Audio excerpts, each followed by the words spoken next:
Человек идет прямо, потому что у него есть цель. Он знает, куда он идет. Избрав себе цель, он идет к ней, не сворачивая. Осел идет зигзагами, ступает лениво, рассеянно. Он петляет, обходя крупные камни, избегая крутых откосов, отыскивая тень. Он старается как можно меньше затруднить себя. Из книги Ле Корбюзье «Градостроительство».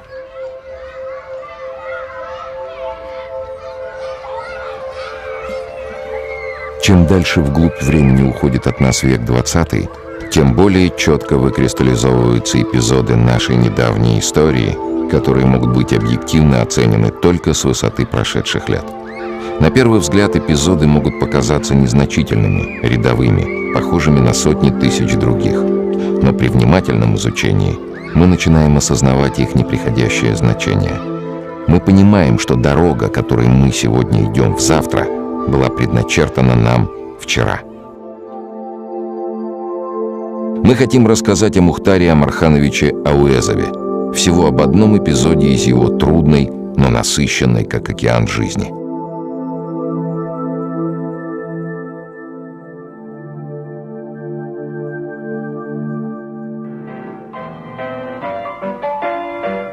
В начале июня 1952 года погода в Алма-Ате стояла замечательная. В садах предгорий Заилийского Алатау наливались яблоки.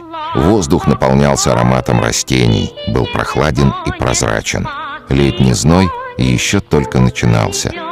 В это время года Алма-Ата божественна. Но Ауэзову нужно было уезжать. Командировка предстояла сложная. В столицу советской Киргизии, город Фрунзе.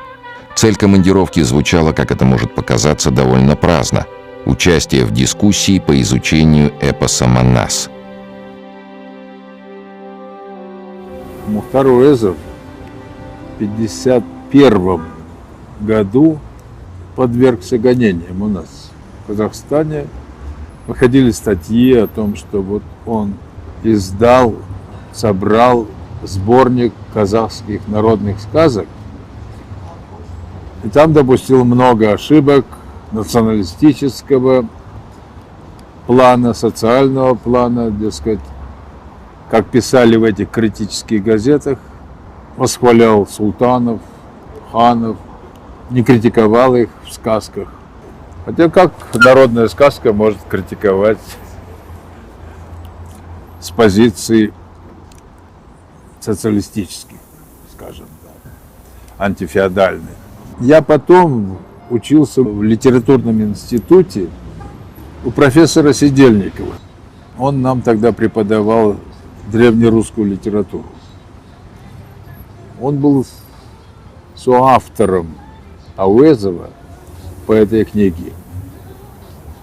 Казахские народные сказки, изданные в Гослите. Ауэзова преследовали, из Сидельникова приписывали казахский национализм.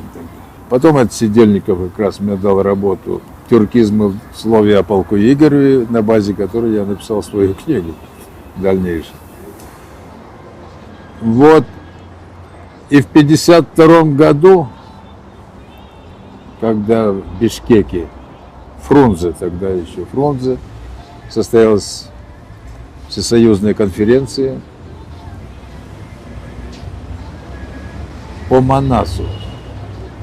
И Манас подвергался такой же точно огульной критике, как и казахские народные сказки.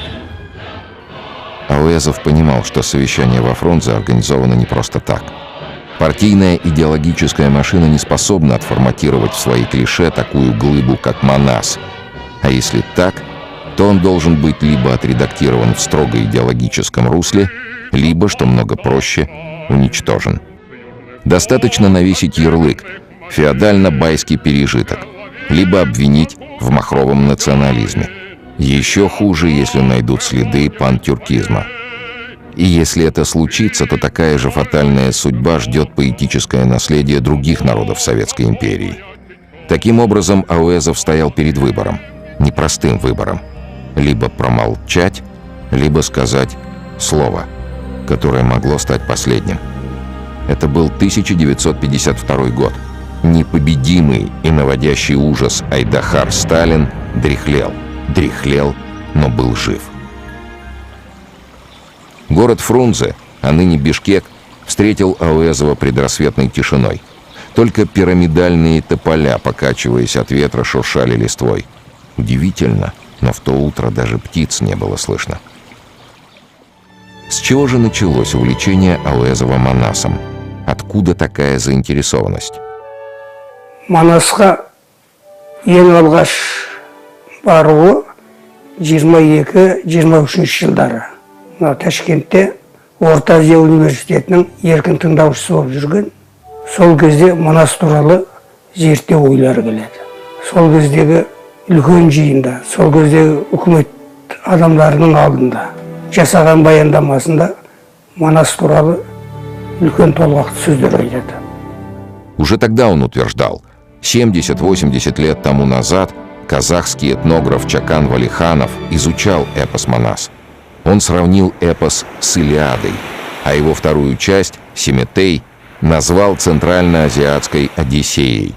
Существуют наши героические эпосы Кабланды, Алпамыс, Яртаргын, лирические любовные эпосы Кыз-Жибек, Айман-Шалпан и написанные на старо-чагатайском языке Султан Кераглу, Заркум, Салсал. Мы должны сохранить эти богатства народного творчества.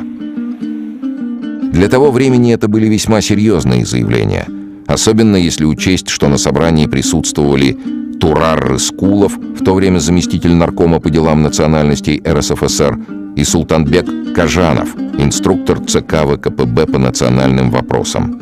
Выступление Ауэзова в Казанпросе не осталось незамеченным. Уже на следующий год известный в то время фольклорист, этнограф и историк Абубакир Диваев предлагает молодому Ауэзову принять участие в научной экспедиции в Чингисскую волость для сбора сохранившихся рукописей Абая и других исследователей.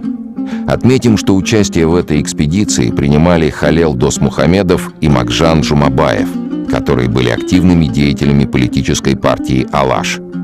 И этот факт не останется незамеченным. Ауэзову об этом еще напомнят. Но в то время никто об этом не думал. Все были страстно увлечены изучением нового океана народных знаний. Ауэзов уже тогда четко понимал, какие несметные богатства еще только предстоит найти и представить миру. Позже он писал: «Читать о прошлом приходилось в потускневшей, ослабнувшей памяти моих престарелых собеседников. Многое приходилось оживлять своими догадками, расшифровывать путем сопоставления с рассказами другого собеседника. С этими воспоминаниями приходилось обращаться бережно и осторожно, как запоздалый путник, отыскав в пепле костра, оставленного давно ушедшим караваном, тлеющий уголек, бережно и осторожно раздувает его, вызывая своим дыханием огонь». Атарға дүрбүйсін дәлі, мұнмашанда вайбече, атқы қарап тұр дәлі. Атаңдың көрі дүние, тоды қолғын ұстықта, жезі көлген тұмсықта, кеңгірімдің ойында, қара деңіз бойында, орғы-орғы чаңсыға. Сегодня о Былиаде кыргызского народа Манасе известно много, но мы уже никогда не узнаем всего и точно об удивительном Батыре, потому как история рода человеческого стирает многие страницы. Но главное — жив дух Манаса. Связь времен и поколений не прервалась. Тысячелетия при отсутствии письменности Манас передавался от отца к сыну. Не в этом ли уникальность его? Но так было не всегда. Был в истории момент, когда эта великая духовная цепь, связывающая десятки поколений, могла прерваться. Прерваться навсегда. Справка. Манас. Киргизский народный эпос, названный по имени главного героя. Время создания точно не установлено. Согласно гипотезе Ауэзова, эпос был создан не ранее 840 года нашей эры. Эта дата вытекает из центрального эпизода, посвященного походу против уйгурского царства. В нем отразились события IX и X веков, то есть периода киргизского великодержавия, когда киргизы были многочисленным и могущественным народом. Исходя из того, что в 840 году киргизы покорили уйгурское царство и взяли его центральный город Бейтин, Ауэзов высказал предположение, что умерший в 847 году покоритель этого города и есть Манас. Первые песни поэмы о Манасе созданы в год смерти этого исторического героя, как того требовал обычай. Увы, но история не сохранила имен полководцев или, как тогда называли кыргызских ханов, Ажо. Поэтому, возможно, имя реального героя было иным. Одним из центральных событий в Манасе это называется Великий поход Чонгазак, когда Манас со своими воинами отправляется в ответ на нашествие китайцев тогда, в то время. И вот он собирает своих кыркчоро, это 40 его сподвижников. Причем там говорится: Кулалы тап-тап куш кылдым. Кулалы — это журавель. Журавля, говорит, я выпистывал и сделал ловчей птицей. Так поется. Хурама джинап эль кылдым. Эль в древнекыргызском языке, даже енисейский период и дальше, эль — это не народ, эль — это государство.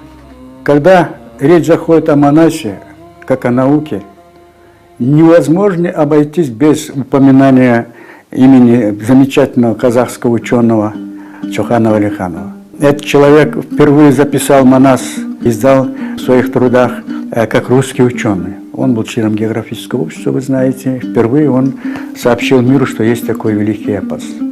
Чохан Валиханов, проезжая в сторону Восточного Туркестана, в Кашгар, останавливается на берегу озера Иссык-Куль, записывает Манас, который был опубликован в его трудах, изданных в России в 1904 году.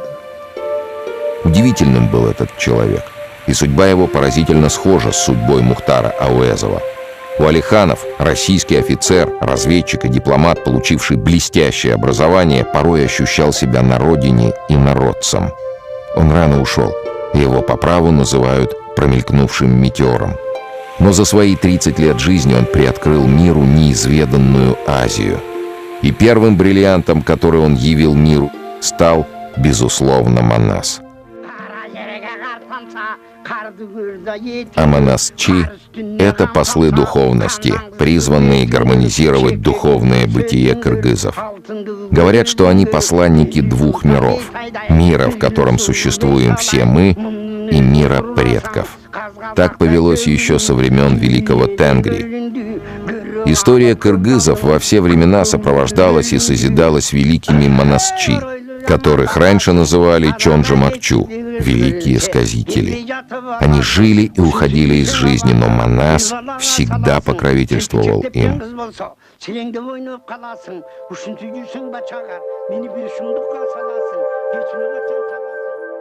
Оберегая эпос Манас и Манасчи, общество оберегает мир духовности. Оберегая мир духовности, общество оберегает себя и создает условия для сохранения и созидания духовных основ своего будущего, пишут сегодня наши современники. Манас еще начали записывать на бумагу, еще начиная с 1922 года. У крупнейших тогдашних сказителей Сагымбая Орозбако до 1933 года. Он успел спеть, так сказать, продиктовать только первую часть из трилогии Манаса. Продолжение записи еще с 32-31 года началось с другого сказителя, Саякбая Каралаева, тогда еще молодого сказителя. Командировки в разные места, поэты были народные, которые части Манаса пели, части Семетея пели, части Сейтека. Таким образом, накопилось больше 30 вариантов эпоса. В 1928 году Мухтар Ауэзов приезжает в столицу советской Киргизии, город Фрунзе, для изучения и сбора материалов об эпосе «Манас». К этому времени имя Ауэзова было широко известно. К 30 годам он уже являлся действительным членом Восточно-Сибирского отделения Российского географического общества, известным драматургом и педагогом. Его произведения и публицистика широко обсуждались среди интеллигенции. Именно в этом году выходит в свет его знаменитый роман «Кыйлы Заман». Кроме того, Мухтар Амарханович уже был известен как крупнейший специалист по изучению древнего эпоса. Это подтверждает тот факт, что именно ему было поручено написание фундаментального научного труда по наследию Манаса сектором манасоведения научно-исследовательского института. Ауэзов взялся за работу с присущим ему рвением. Он всегда был жаден до знаний. Мынау блокнот барлығы араб әрпінде жазылған. Сол алғаш зерттеуге барған кезде манасшылармен жолығып, әңгіме сұхбат құрып, солардан жазып алған нелерін мына блокноттарға түсіп отырған. Осында 4-5 блокнот бар.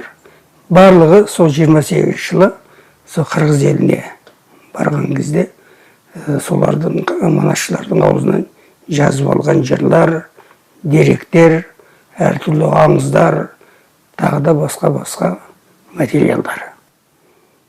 В 29 году в Базаркул-Даниярову приезжает Мухтар Амарханович Ауэзов.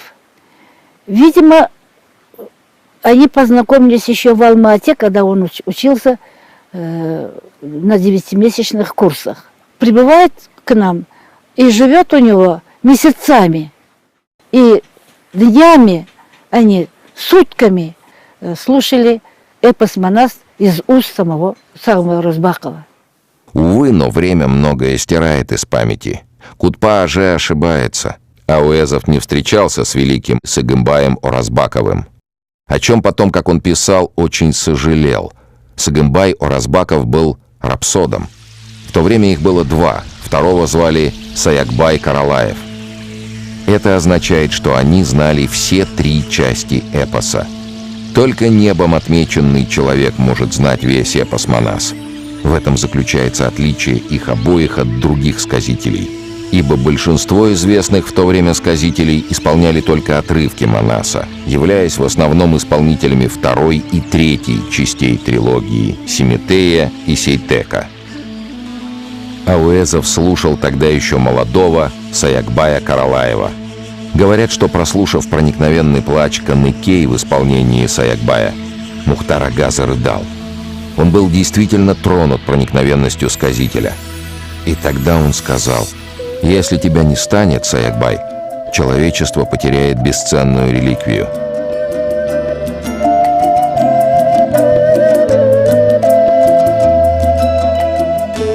Во время работы Ауэзов неоднократно устраивает публичные выступления многих монасчи.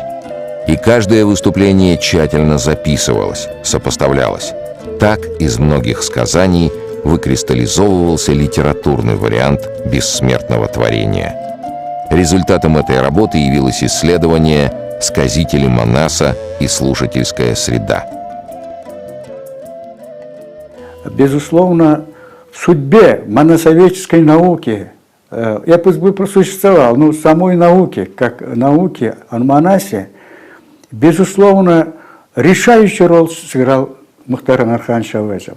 Многие люди, которые впервые начали собирать и говорить о Манасе, в том числе Арабаев, который записывал, Тынстанов, Евгений Поливанов, все они в конечном счете были расстреляны. Вот. Ну, каким-то чудом Бог спас Мухтара Мархановича, хотя он в пекле был этих споров. Нужно сказать, в начале 30-х годов, до памятного 1937-го, в стране была иллюзия некоторой оттепели. Партия начинала проявлять интерес к национальной интеллигенции, поощрялись творческие изыскания на окраинах бывшей империи. Но некая оттепель была всего лишь иллюзией. И это очень скоро подтвердилось. Заключается в принадлежности к подпольной контрреволюционной организации казахских националистов, стремившихся... По свидетельству современников, в канун мероприятия 1 октября 1930 года Ауэзова арестовывают в Ташкенте. У него изымаются все его рукописи готовящейся монографии по Манасу, а самого Мухтара Амархановича этапируют в Алма-Ату. Его обвинили во вредительстве и в связях с партией националистов Ала-Шарда. Это было серьезное обвинение, грозившее уходом человека в небытие. Но несправедливость обвинения была очевидна. Уйти в небытие было слишком просто. Нужно было вновь делать выбор. Либо сдаться и положиться только на судьбу, либо продолжать бороться. Бороться за будущее.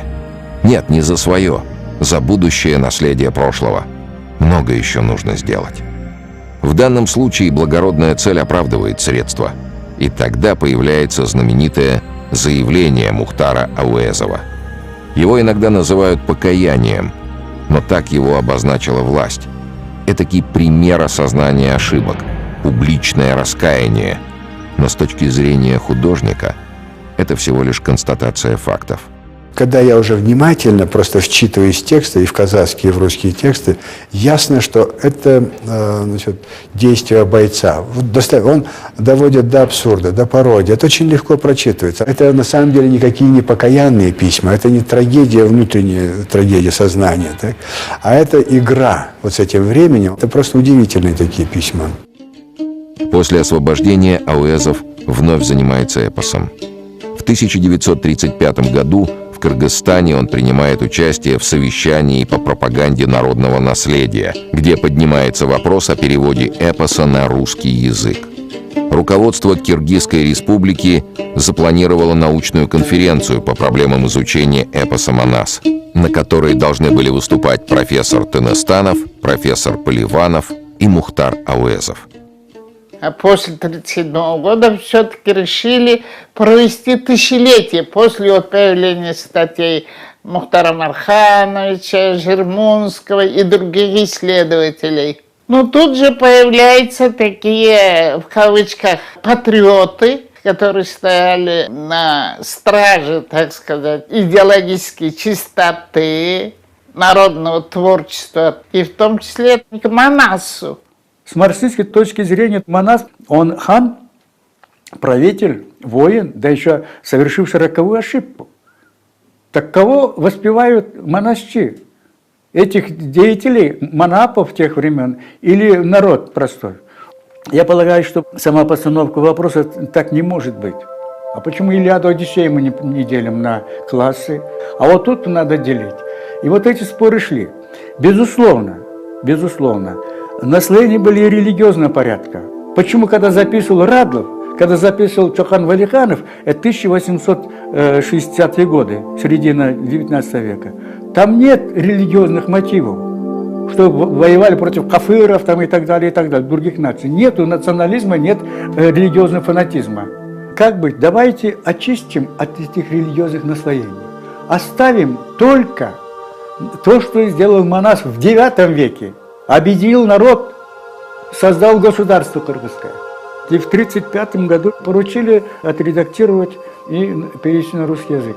Как трагедию народа. И вот был конкурс. 3 московских переводчика стали переводить и перевели «Великий поход». Как только прочли этот «Великий поход», все были против. Первым выступает Тынестанов, он возглавляет институт. Вторым выступает Поливанов, пишут ЦК. Переводчики исказили смысл Великого похода и трагедию. Категорически запретить этот перевод, потому что перевод был вредительский. Таким образом, основная проблема того времени была в некачественном и неполноценном переводе Манаса на русский язык. Шаблонное узкомыслие партийной номенклатуры никак не могло усвоить широту народного эпоса. В этот период Манас заклеймили как произведение, пропагандирующее идеи пантюркизма, исламизации и феодализма. Вердикт уже был вынесен. Грянул 1937 год. Начались массовые аресты. За непродолжительный период была выкашена основная часть национальной интеллигенции во всех республиках Советского Союза. Молох репрессий не признавал национальностей и рангов, ученых степеней и заслуг прошлого. По обвинению в принадлежности к социал-туранской партии был осужден с отбыванием каторги Базаркул Данияров, педагог-просветитель, друг и сподвижник Ауэзова. Он так и не вернулся из лагерей. Они уходили ради того, чтобы Манас продолжал жить. Были осуждены и расстреляны Арабаев, Тыныстанов, Тарикул Айтматов и многие другие. В начале 90-х годов прошлого столетия останки 138 жертв казни были найдены в местечке Чонташ.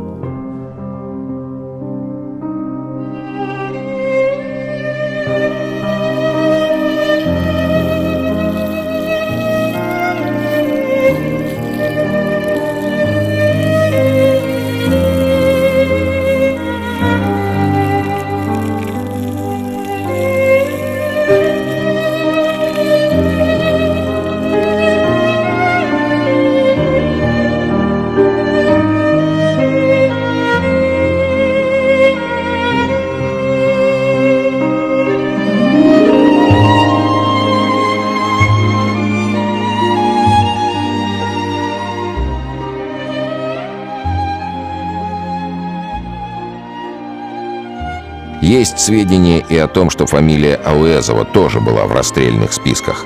Тем более, что к этому времени он был уже дважды судим. 37 жылғы тізімдердің ішінде болған мұқам. Кейін жоғарыда баяғы жазған хаты бар, ол ескеріліп, оған жаңа бір себеп болғаны, бұған 20 жылдары Семей губисполкомының төрағасы болды. Сол кездегі ВЧК дейма, сол кезде соның бастығы Ежов дейтін болды. Ал Ежов 38 жылдары Москвада тізімдерін бәрін жасап отырды ғой. Бәрін қарап, қолдан өткізіп. Сол бір нелерді айтылады, Ежов сұрақ қойып, мұқаңды кейінге қалдырған деген. Сразу после войны партийное руководство вновь принимает решение выдвинуть эпос Манас на соискание государственной награды. Это было предпринято с целью поднятия духа людей, уставших от разорительной войны. И в свет выходит тот же самый вариант перевода, который был сделан в 30-х. Вот эта книга, так и называется «Манас. Великий поход». Пишут Сталину письмо. Считаем, что достоин сталинской премии. Отправляют в Москву. Заведующий сектором монасоведения Академии наук Кыргызстана Ташим Баджиев пишет о необходимости выпуска второго тома эпоса для восстановления более объективной картины. Но его никто не услышал. Выдвигает это в 1946 году. В 1947 году выходит великий доклад Жданова и натыкается на эту книгу. Читают в комитете. Эй, так что это за Манас у вас? Он же агрессор, он же захватчик. Эпос вновь был обвинен в пропаганде агрессии и исламизации. Кроме этого, в то время СССР только установил дружеское отношение с новыми властями Китая. А в эпосе рассказывается о покорении Китая Манасом. Реакция не заставила себя долго ждать. Этого было достаточно, чтобы просветитель Ташим Баджиев закончил свою жизнь в Карлаге. Это далеко не полный перечень событий, предшествующих главному в нашей истории.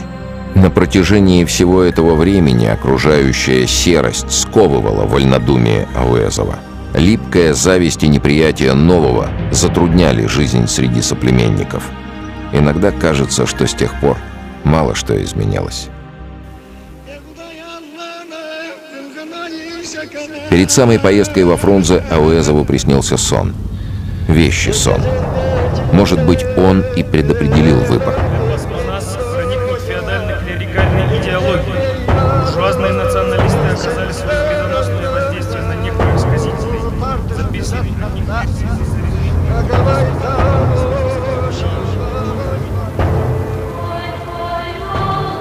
Что случилось?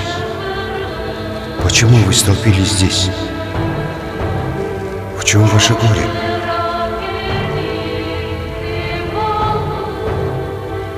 Разве ты не знаешь, хоронит Манаса? Как хороните Манаса? Разве такое возможно? Это ведь только эпос. Они хоронят наш дух.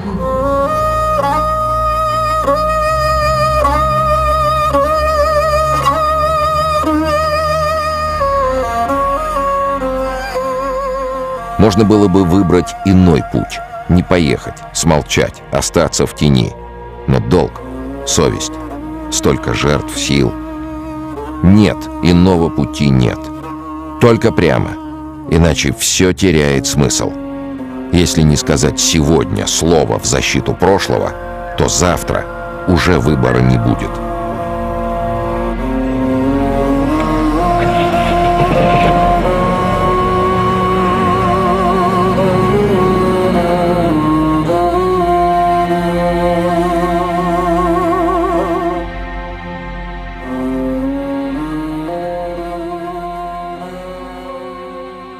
Перед дискуссией по эпосу «Манас» в 1952 году партийная пресса в течение некоторого времени публиковала серию статей по теме. В каждой из них муссировался вопрос о том, насколько народен эпос. Да и нужно ли вообще сохранять этот груз седых времен, рассказывающий о феодально-байском прошлом. Как говорят сегодня, они готовили общественное мнение. Шла огромная дискуссия. Это была акция политического, идеологического характера, связанная с дискредитацией великого народного эпоса «Манас». Я сам в то время еще студент, учился в сельскохозяйственном институте. Идет такая кампания против эпоса «Манас», насаждение такой идеи, что это антинародный эпос, что это феодальная, так сказать, поэзия. То есть это такой классовый, политический, идеологический подход к тому, что возникло, что жило в среде киргизского народа как самое высшее культурное, так сказать, достояние его тысячелетия до этого. Как сейчас помню, это здание сейчас стоит. Тогда оно называлось Кирфан. Кирфан – киргизский филиал Академии наук. Так вот, в этом Кирфане, значит, видимо, в зал народ не вместился. Залы тогда были небольшие. В вестибюле, при входе в фойе невозможно было пройти. Состоялось так очень широкое обсуждение с привлечением всех писателей, все сотрудники, какие только есть, вузовские преподаватели, все работники агитации, пропаганды, газетные работники, все. И первое, что я увидел, незнакомого мне человека, незнакомую личность, которая с первого взгляда на меня произвела огромное впечатление. Это и был Мухтар Әуезов. Крупная голова, лоб такого мудреца, сам очень видный такой, значит, колоритный человек. Я даже не знал, что это Әуезов. Конференция длилась около недели, и я была свидетельницей, как молодой, младший научный сотрудник этого филиала Академии наук. Идет, значит, потрясающая, так сказать, я бы сказал, борьба по-настоящему. Мнения, сталкиваются мнения различные. Одни, значит, стараются вот эту вот официальную, значит, версию того, что эпос Манас антинароден, вот, значит, утвердить это, и, может быть, на этом, так сказать, самим как-то заработать свой политический капитал. Другие, их было меньше, и у них, так сказать, позиции были слабее. Пытались все-таки сказать, что так нельзя сходу, значит, отвергать то, что досталось вот издали. Тише, товарищи! Слово для доклада предоставляется товарищу Боровкову.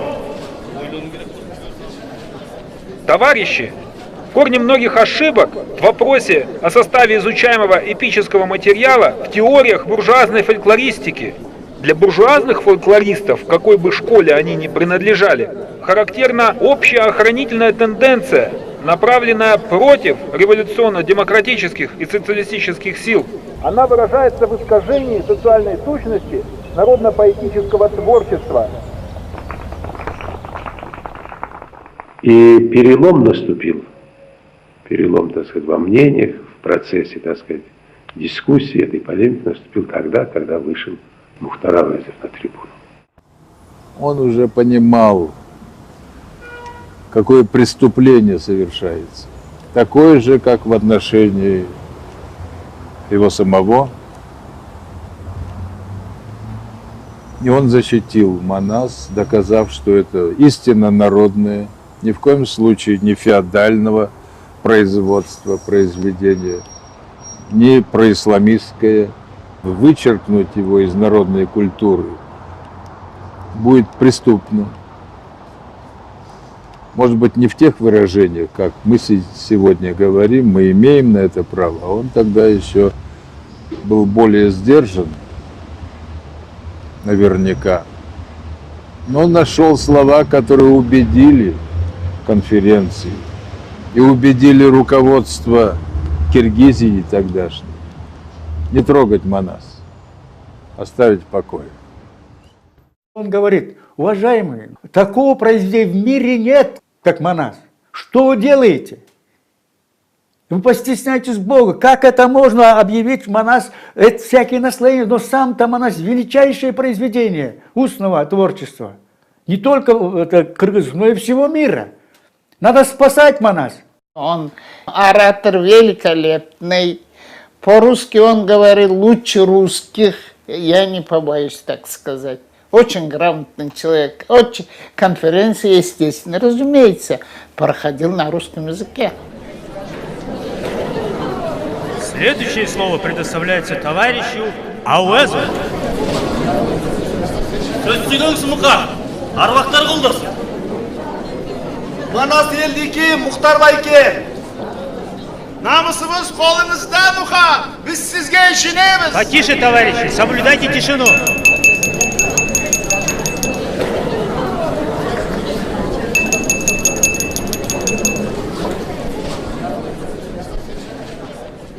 Бытуя в советскую эпоху, разве Манас уже не очистился от скверны, которую пытались прилепить к нему? Где вы видите теперь Манас пантюркистов, панисламистов, сторонников газаватов? В сегодняшнем восприятии советского киргизского народа разве живет хан Манас, а не просто богатырь? И разве сегодняшнее отношение киргизского народа не связано с прежним подлинно народным отношением к Манасу, богатырю, носителю народных черт, а именно героизма, чести, доблести, благородства, любви к родине? Ведь не могло быть иначе. И решая вопрос о Манасе, о том, нужен он советскому народу или нет, мы должны помнить и другое. Ведь сюда, как в единственный памятник прошлого духовной культуры киргизского народа, стянулось, влилось очень и очень многое из словесно-речевой, поэтической, в целом духовной культуры народа. Все сказанное говорит о том, что Манас нужен советскому киргизскому народу, как ценный памятник его прошлого. И Манас должен быть издан, изучен. Рахмат, Мұхтар байке! Сүйінші! Сүйінші! Манас елдеки! Манас елдеки! Сүйінші! Манас елдеки!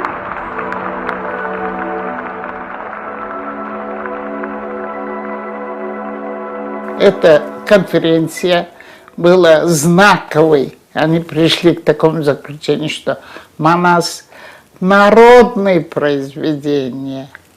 От начала до конца возвеличивает, поет о своем трудящемся народе, о его исторических подвигах. И никто не смеет туда-сюда из него что-то извлекать, чтобы свою политическую карьеру закреплять. Замолкли. После этого по Манас никто не пикнул никогда по сей день. И в этом Мухтар Аманханович принимал живейшее участие, самое живейшее участие. его интеллект, его ораторские способности, его убедительность были настолько, так сказать, сильны, что он сумел повернуть ход событий таким образом, что эпос Манас остался для нас сохраненным, не отвергнутым. Так был совершен поступок. Это была настоящая схватка с призраком Айдахара воинствующей серости. Той самой неистребимой серости, которая сжигала на кострах инакомыслие, которая травила в свое время у Алиханова, ставила к стенке и отправляла в лагеря смерти алаш-ординцев. Та же самая серость и сегодня беснуется, проповедуя превосходство одних над другими, органически не принимая любое проявление свободы мысли. Может, это закон природы, закон эволюции? Только в борьбе с этой духовной плесенью должны рождаться батыры, которые несут огонь познания и нравственной эволюции. Может и так. Последствия не заставили себя долго ждать. Официальной идеологической машине не давала покоя политическая близорукость не только Ауэзова. По глубокому убеждению многих, все наследие прошлого должно быть подвергнуто глубокой ревизии. Все чуждое, по их мнению, должно быть забыто. Воспевать же необходимо только то, что, опять же, по их мнению, полезно для общества и соответствует пресловутому принципу партийности. Вот любопытная цитата того времени. Министерство культуры Казахстана докладывает о том, что пьеса Ауэзова «Кабланды» при пересмотре фольклорно-исторических пьес снята с репертуара и не подлежит восстановлению, ибо до сих пор не определено, прогрессивен или реакционен эпос «Кабланды-Батыр» и действия главного героя «Кабланды». Министерство культуры просит воздать указания Академии наук Казахской ССР об уточнении характера эпоса «Кабланды-Батыр» и цели действия его главного героя. Это записка Министерства культуры в ЦК партии. В апреле 1953 года эстафету ревизии поэтического фольклора подхватывает Алма-Ата. В Союзе писателей состоялась развернутая дискуссия на тему о соответствии народных эпических поэм современным требованиям. Дискуссия вылилась в травлю устного народного творчества, а значит и его сторонников. Его преследовали и собирались арестовать. Каныш Сатпаев тоже по этой линии шел. Их спасла Москва. Они уехали вовремя в Москву. Союз писателей СССР во главе с Фадеевым, Фадеев и Тихонов, они вместе взяли Мухтара Омархановича и повели его на Старую площадь, в ЦК. И поручились за него. После, как это ни странно звучит, эмиграции в Москву, Ауэзов начинает активную преподавательскую деятельность в МГУ. Принимает участие в становлении только что созданной кафедры литературы народов СССР. Удивительно, но снова и снова напрашивается параллель с Алихановым, который при жизни обрел настоящее признание и достойную оценку своему таланту лишь в России. Ауэзов, как и Шокан, вынужден был покинуть родину, дабы не погрязнуть в склоках и доказательствах таких очевидных, как сегодня кажется, вещей. Получается, чтобы не быть раздавленными, бежать нашим героям нужно было от своих соплеменников. И все это с молчаливого согласия серого большинства. В Казахстан он приехал после смерти Сталина. Я помню, как слова Пономаренко. Он стал первым секретарем ЦК. И он выступал на совещании здесь. Меня там еще не было, но мне передавали, естественно, позже. С какой яростью он критиковал нашу интеллигенцию, которая отдавала на растерзание режиму вот таких своих людей. Бишкекте Мұхан 52 жыл емес, одан бұрындарды барып сөйлеген. 30 жылдардың ішінде барып та сөйлеген. Сосын одан кейін де сөйлеген. Сол сөздері бар. жаңа Манас туралы болсын, басқа әдебиет туралы болсын, жазушылардың ақындары болсын, олар туралы сөйлеген сөздердің бәрін жинақтап бір жерге шығару керек. Сонда Мұқаңның қырғыз әдебиетіне қалай қарағанын, қалай қамқорлық жасағаны сияқты толып жатқан әрекеттері, нелері көрінер еді. Екі халықтың арасындағы достықтың аша түседі, жақындата түседі. Сонда қырғыздарға да үлкен рухани беретін күш болар еді, қазақтарға Мұқаңның жаңа бір қырлары ашылар еді деп ойлаймын. В 1957 году правительство Советской Киргизии выделило небольшой участок земли Ауэзову. Писатель на свои кровные построил дачу. Он любил говорить, что если бы судьба подарила ему вторую жизнь, то он обязательно прожил бы ее на берегу Иссык-Куля. Сейчас та маленькая дача, над которой шумят листьями деревья, посаженные Мухтаром Амархановичем, является домом-музеем писателя. Сюда приходят люди. И, как признается нынешний директор дома-музея Саламат Табышева, иногда ей кажется, что в доме незримо присутствует Ауэзов. И как в те далекие годы он по ночам что-то пишет, склонившись над письменным столом, и свет лампы, как всегда, приглушен, чтобы не тревожить сон родных. Чингиз Айтматов здесь, когда гостей своего великого Иссык-Кульского форума привозил. Это была потрясающая идея, но она только один раз, и она по-другому не могло быть. Идея прозвучала, и она, мне кажется, она не умерла в том смысле, что притягательный смысл этой идеи остается. Собираться на Иссык-Куле людям, которые хотят осмыслить все, что происходит в этом мире. Ну а Манас — единственный эпос, который живет сейчас на планете. Он живет и формирует народ. Он живет и формирует волю, историческую волю народа. Вот чем обладают наши братья-киргизы. Это наше общее региональное богатство.